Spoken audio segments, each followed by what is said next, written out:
Better transport technology and road links mean people can now live further from their place of work. This has led to the growth in commuter settlements, places where people live and travel elsewhere for work.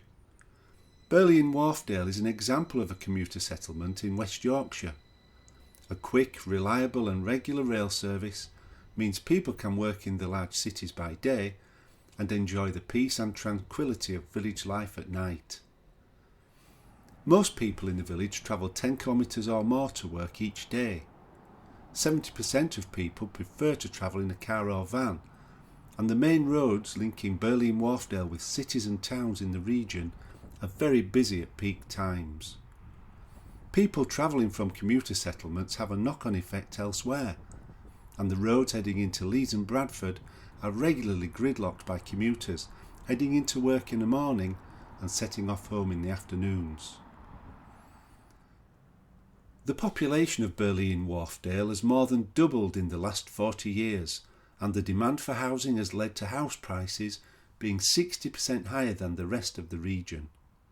This makes it difficult for younger people to afford to buy or rent a home, and they have to move out of the village. A quarter of the people are 65 years or over, which is much higher than the national average, and this can put pressure on local services. Even though Burley-in-Wharfedale is surrounded by greenbelt land, there are plans for a further 625 houses to be added in the near future. The growth of commuter settlements is putting increasing pressure on greenbelt areas. The extra people living in the expanding village have boosted some local businesses and services, such as pubs, restaurants and local primary schools. However, it has had negative effects too, such as putting pressure on local services like GP surgeries and affecting the range of shops that are available. Older residents remember when there was a wider choice, but many shops and services have disappeared, partly because the commuters prefer the choice and convenience offered by big city centre shops that can be easily accessed when they are at their place of work. Local employment opportunities are limited, and most businesses have fewer than 4 employees.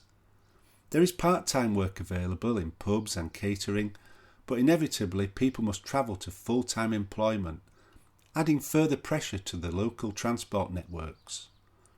Younger people find it harder to find well-paid jobs locally and are squeezed out of the village, replaced by older, better-off residents with good jobs in the cities. With fewer people spending time in the village during the day, places such as Burley-in-Wharfedale are often described as dormitory settlements, where people sleep overnight but travel to work elsewhere during the day. Preserving the distinctive character of Burley-in-Wharfedale is a key issue. Some of the new housing developments are not in keeping with the village and are poorly landscaped. There is pressure to allow changes that will affect what makes the village special, such as the buildings and open spaces that surround the settlement. There is a concern that commuter villages are adding to urban sprawl.